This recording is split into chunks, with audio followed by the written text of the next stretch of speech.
et la diversité. Et ceci est capital. Pourquoi?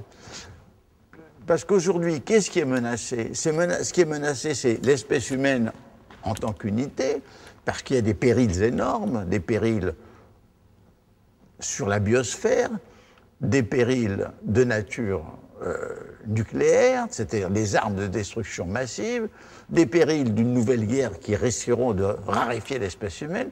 Donc, l'humanité est en danger en tant qu'espèce. Mais en même temps, ce qui est menacé dans un processus d'unification, ce sont les diversités de cultures. Il y a une tendance à l'homogénéisation.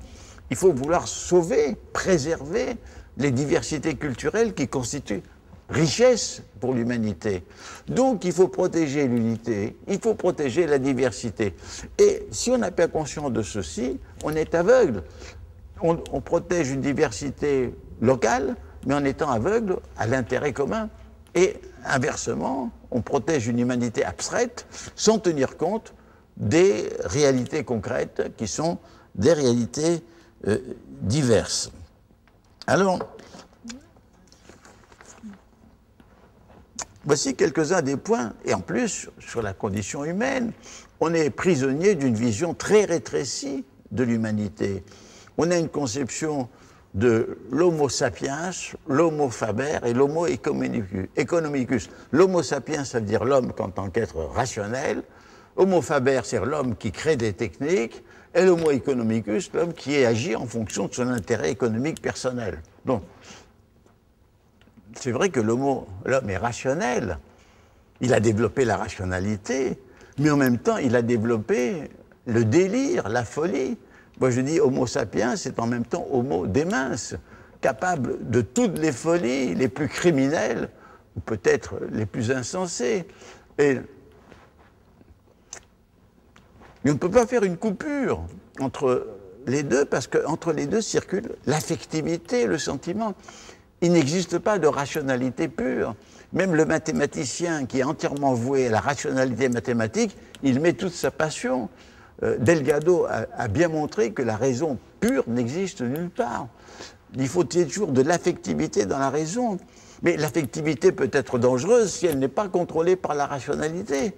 Alors donc, nous vivons une aventure extrêmement complexe et difficile, parce qu'il faut toujours, même dans la plus belle folie amoureuse, avoir une petite veilleuse de rationalité, mais il faut toujours, même dans la rationalité la plus stricte, avoir de la passion et de l'amour. Homo faber, l'homme qui construit des outils, c'est vrai, mais on oublie de dire que dès la préhistoire, l'humanité a construit pas seulement des outils techniques, elle a construit des mythes, des croyances en une vie après la mort, elle a construit des dieux. Et nous continuons à construire des mythes et des mythologies. Alors, voici un deuxième aspect. Puis, l'homo economicus, l'homme qu'on a découvert au XVIIIe siècle, c'est-à-dire qui vit pour son intérêt matériel, c'est vrai, mais ce n'est pas vrai que ça. Il y a ce que Huizinga avait appelé l'homo ludens, c'est-à-dire la part de l'être humain qui aime le jeu, qui aime l'aventure du jeu, qui aime la dépense, qui aime le gaspillage, qui aime l'ivresse, qui aime les courses, qui aime toutes ces choses-là. Donc, le visage de l'être humain devient complexe et nous connaissons mieux la réalité humaine, ce qu'on n'enseigne pas. Et pour résumer ce que je viens de vous dire, c'est que l'homo faber, l'homo economicus, l'homo sapiens, ce sont des êtres uniquement prosaïques, c'est-à-dire qui font des choses matérielles que l'on fait par nécessité. Alors que l'autre aspect, c'est, on peut dire, le caractère poétique de la vie. Alors, les choses prosaïques sont importantes, il faut les faire pour gagner sa vie, pour essayer de survivre. Mais la qualité de la vie se trouve la poésie. La poésie, c'est la communion, c'est la fraternité, c'est l'amour, c'est la fête. La poésie, et d'ailleurs le poète Hölderlin avait dit poétiquement, l'homme habite la terre. Bon, c'était un peu unilatéral, parce que nous habitons la terre poétiquement et prosaïquement. Mais si nous considérons aujourd'hui les problèmes de l'humanité et de la misère qui règne, qui n'est pas seulement la misère matérielle, et qui est aussi une misère morale, une misère qui est celle de la subordination, de celle des obligations que la majorité des êtres humains doivent subir. Nous nous rendons compte qu'un des grands problèmes, c'est d'aider les êtres humains, comment faire pour les aider à vivre leur vie, c'est-à-dire à vivre poétiquement leur vie.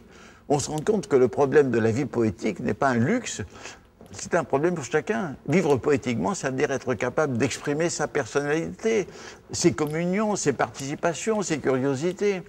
Donc, réfléchir sur la condition humaine, c'est une chose très importante, c'est pas simplement un savoir abstrait, c'est nous connaître nous-mêmes. On ne nous enseigne jamais à nous connaître nous-mêmes.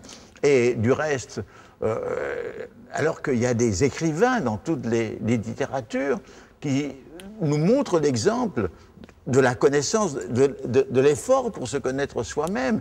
C'est-à-dire, dans la littérature française, vous avez Montaigne, vous avez Marcel Proust. Eh bien, au lieu d'inciter dès l'enfance à chacun à se connaître, à s'auto-analyser, à tenir son propre journal, eh bien, au contraire, on pense que la connaissance de soi doit être livrée toujours à quelqu'un d'extérieur. Et c'est vrai qu'on a besoin de quelqu'un d'extérieur, un médecin, un psychothérapeute, mais il est vrai aussi que soi-même, on doit contribuer à se soigner par la connaissance et la conscience, au contraire, et que il faut, c'est comme le problème de l'enseignement, le didactisme n'a de sens, c'est-à-dire que si on enseigne à devenir autodidacte, c'est-à-dire à être autonome. Enseigner l'autonomie, c'est l'enseigner à vivre et avoir une connaissance des problèmes de sa propre vie. Donc, et pour ceci, on se rend compte que les sciences humaines, les sciences biologiques, les sciences physiques qui sont nécessaires ne sont pas suffisantes. Parce que dans la littérature, dans le roman notamment, on trouve une dimension humaine qui ne se trouve pas dans les sciences, c'est-à-dire la dimension subjective et affective. Quand vous lisez les grands romans de la littérature universelle, vous voyez des êtres qui sont vus dans leurs sentiments intérieurs, dans leurs relations avec autrui, qui sont vus dans leur milieu social, qui sont même vus dans leurs conditions historiques, comme dans les romans de Balzac, qui sont vus même dans des conditions comme La guerre et la paix de Tolstoï. Donc, la littérature est un mode de connaissance qui nous apprend à mieux connaître autrui. Et d'autre part, la poésie, c'est une introduction à la qualité poétique de la vie et qui nous aide à comprendre que la poésie, si nous sommes émus par des poèmes, eh bien c'est que justement ils nous parlent de nous-mêmes, de ce quoi nous aspirons et de nos vérités profondes, c'est-à-dire que les connaissances ne sont pas seulement dans les sciences.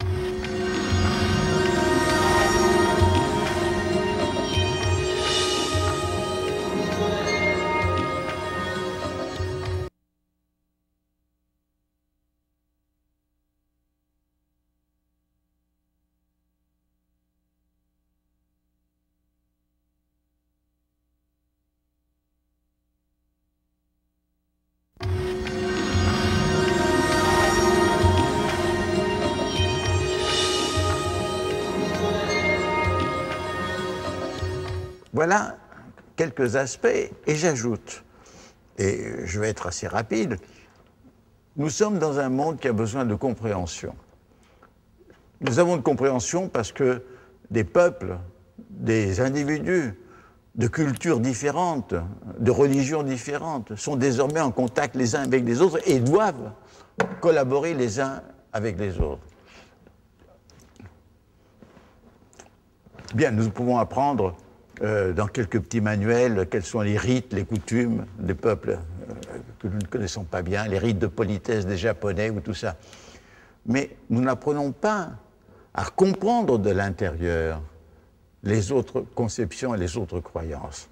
Mais cette incapacité de comprendre, elle n'est pas grave seulement pour le monde étranger à nous.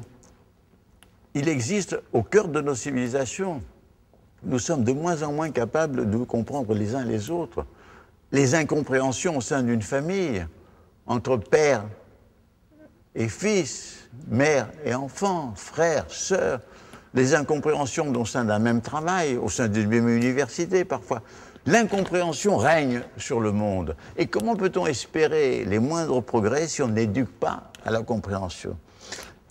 Et là, excusez-moi, je n'ai pas le temps de développer, mais je pense que j'ai voulu, aussi bien dans mon livre qui s'appelle « L'éthique », que dans le chapitre sur la compréhension que j'ai fait dans mon livre qui s'appelle « L'essai de savoir », j'accorde une part extrêmement importante à la nécessité de développer la compréhension humaine.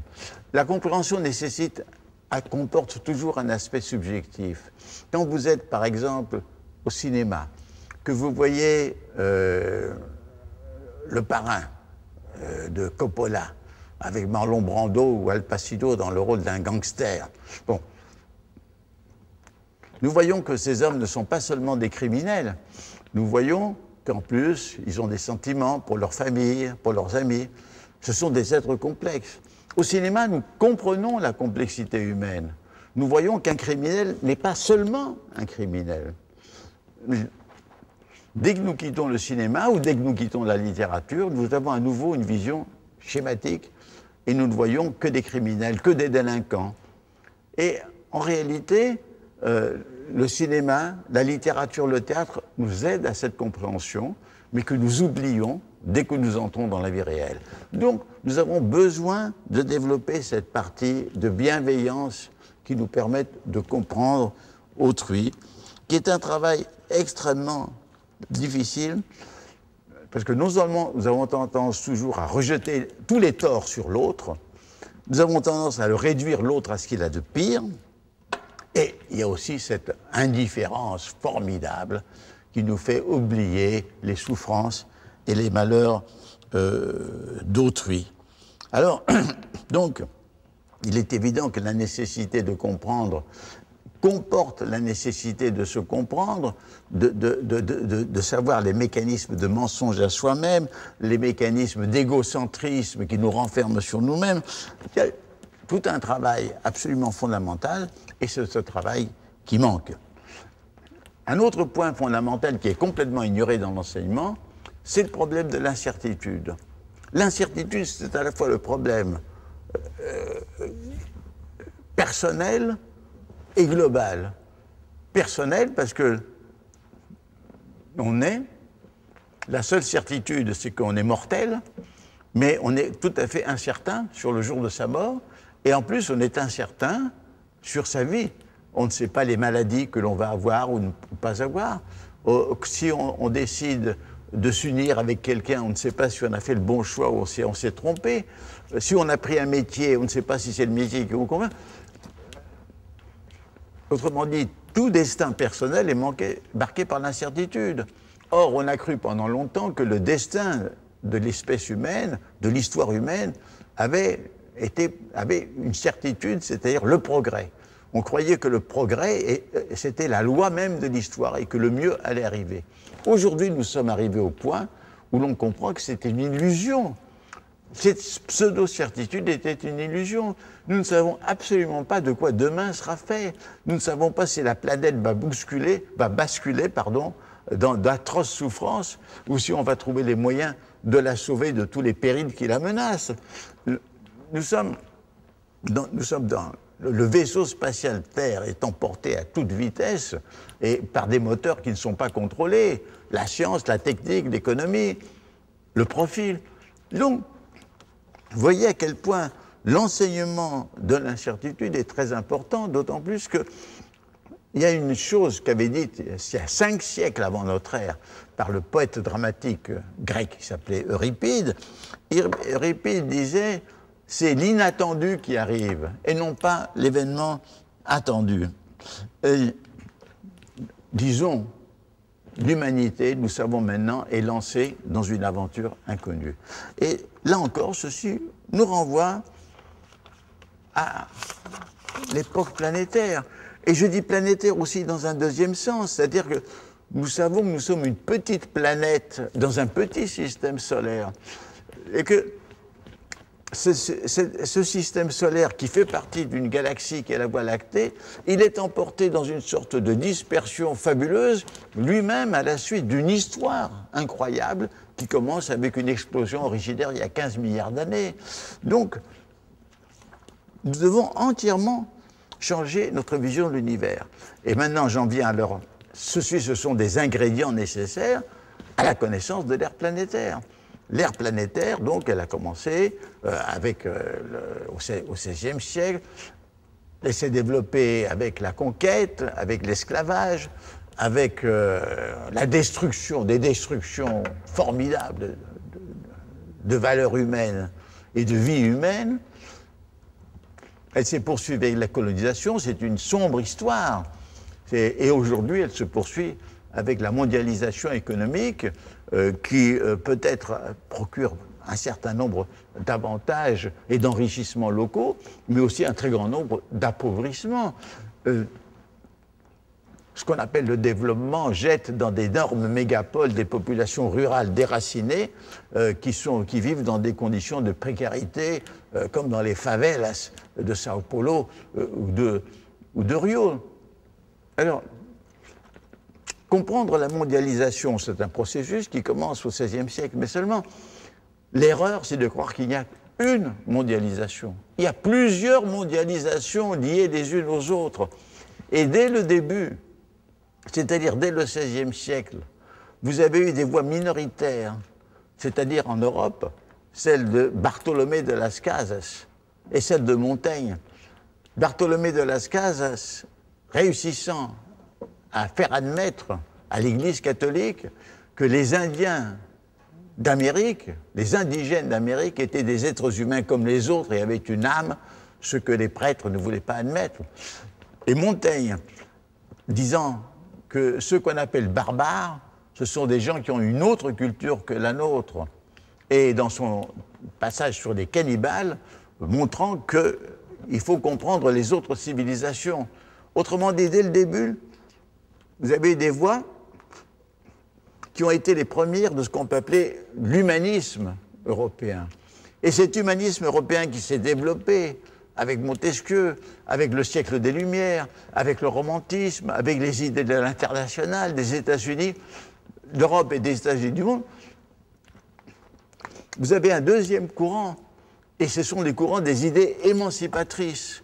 Et c'est avec ces idées émancipatrices que les porte-paroles des peuples dominés et colonisés se sont émancipés des colonisateurs, ceci finalement à la fin du XXe siècle.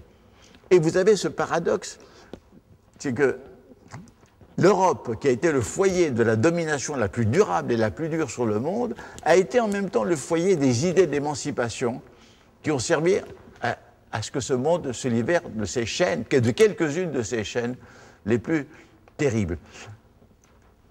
Et il y a deux mondialisations en une.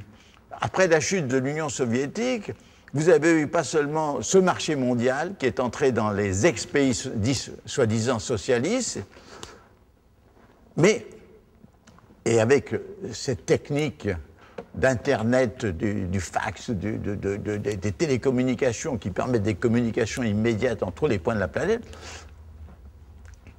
vous avez un processus de démocratisation en Amérique latine et en Afrique, vous avez un processus de développement des idées des droits de l'homme, vous avez un processus de développement d'une conscience planétaire qui se manifeste dans toutes les institutions humanitaires internationales.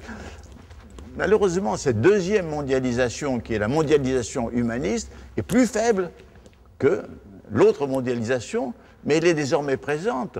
Et Karl Marx disait déjà que le capitalisme allait créer les conditions d'une véritable culture mondiale, d'une littérature mondiale. Effectivement, aujourd'hui, nous pouvons, par exemple en France, lire les romans brésiliens, les romans chinois, les romans japonais, et au Brésil, il en est de même.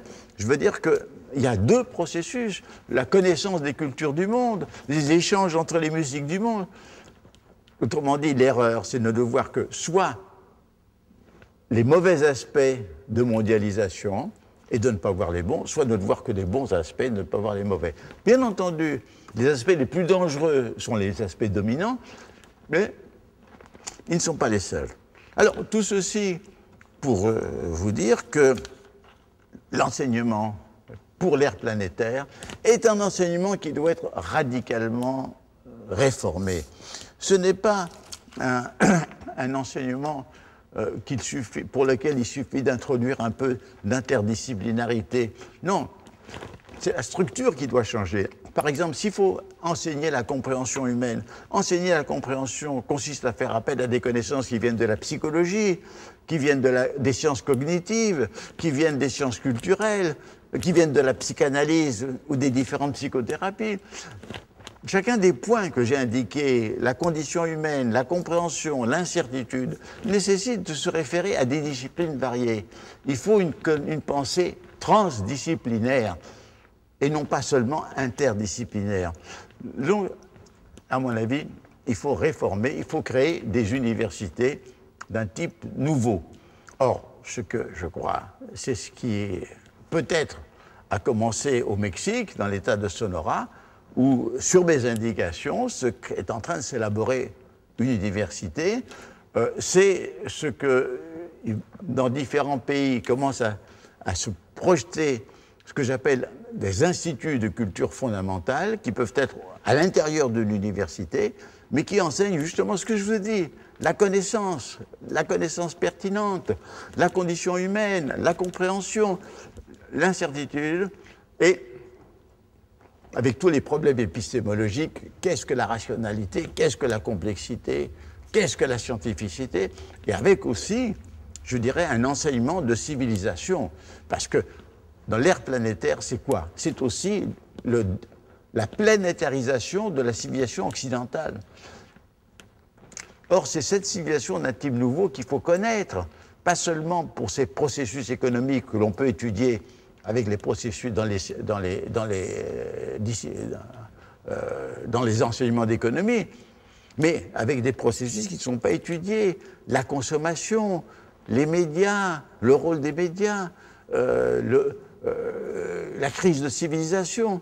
Bon, donc, je crois que si vous voulez que tout ceci nécessite une réforme absolument profonde, et je pense que la conscience de ces décès de réforme est très important déjà au Brésil et qui peut inciter justement à cette réforme qui me semble, moi, vitale. Parce que sinon, on forme des esprits, des intelligences aveugles, des intelligences partielles, locales, mais qui sont incapables de connaître l'ensemble. Bien entendu, c'est très difficile de connaître l'ensemble. Et là, on m'a posé une question qui est très intéressante, c'est-à-dire, mais comment connaître cet ensemble planétaire alors que tout s'accélère, que tout va de plus en plus vite, que tout est tellement complexe? C'est très difficile, en effet. Il faut partir de cette idée. C'était Ortega y Gasset qui disait « No sabemos lo que pasa, y eso es lo que pasa ». On ne sait pas ce qui se passe, et c'est ça qui se passe. Et c'est toujours été comme ça. C'est-à-dire que la conscience, elle vient toujours avec du retard. Ce que disait le philosophe Hegel, qui disait « l'oiseau de Minerve prend son vol au crépuscule ». L'oiseau de Minerve, c'est la chouette, l'oiseau de l'intelligence, de la raison. Bon. C'est toujours quand il est trop tard ou presque trop tard. Et de plus, comme le monde s'accélère, notre conscience est toujours en retard. C'est pour ça, nous savons que le savoir que l'on pourra avoir sur la planète n'est pas définitif, il faut le modifier, il faut le revoir sans cesse, il doit être sans cesse en chantier. Mais c'est ça qui est absolument nécessaire. Plus c'est difficile, plus il est urgent de s'y concentrer.